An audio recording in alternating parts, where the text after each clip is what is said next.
In this week's Realty Rant, Vince and Victoria are back, and we're talking about this morning why Florida has been in the news once again. Yes.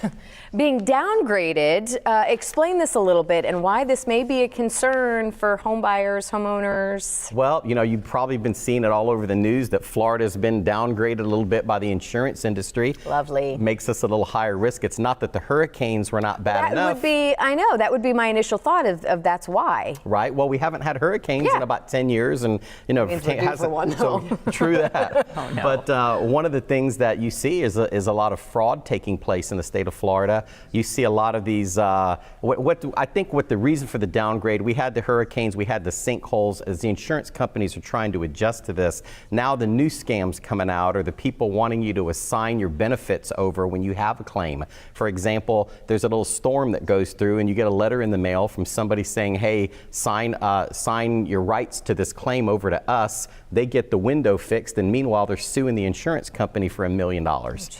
It's just the most asinine thing I've ever seen. It's something that really should be handled on a legislative level, but in my view as a real estate agent, it impacts the common homeowners in the state of Florida, and it's really a shame. This is a ripple effect that's going to affect a lot of people. So this happened recently. Are we going to see this immediately where rates are going up? Yeah, pretty much, because when the people go to get pre-qualified to see how much home they can afford, the lenders have to take that into the equation when they're figuring out, you know, the amount that the buyer will pre-qualify for. Well, and put it in perspective for us as far as what $25, just an increase of $25 can mean. Right. Well, we took an average of a $300,000 house, and their average insurance rate's going to go up about $25. Well, when the potential buyer for that home gets to get pre-qualified with a lender, that number is factored in, so their payment shifts. So typically the person paying the burden of that are the homeowners. It lowers their property value. I think we calculated it before we went on camera. On a $300,000 house, it lowers the value of that house by about $4,500. Wow.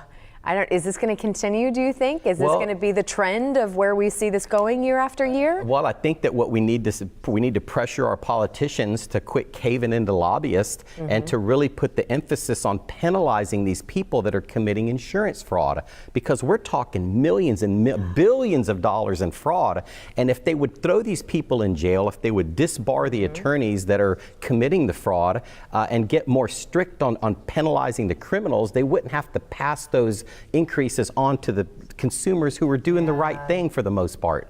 All right. Well, what's your take home? What do you think of it as people are getting pre-qualified? Know that this is coming? Just something to be aware of, that you know you might have to pay a little bit more for insurance, and you might have to up your budget because of that. And you know, hopefully it won't impact us too much. I mean, we are talking just a few $1,000s, but in the long run, if it continues, it could definitely turn into a problem. All right. Well, again, we love that you're always trying to educate the public, educate us on what's going on. Certainly, this is one of the things that's been in the news a lot lately. So thank you for talking with us about it today.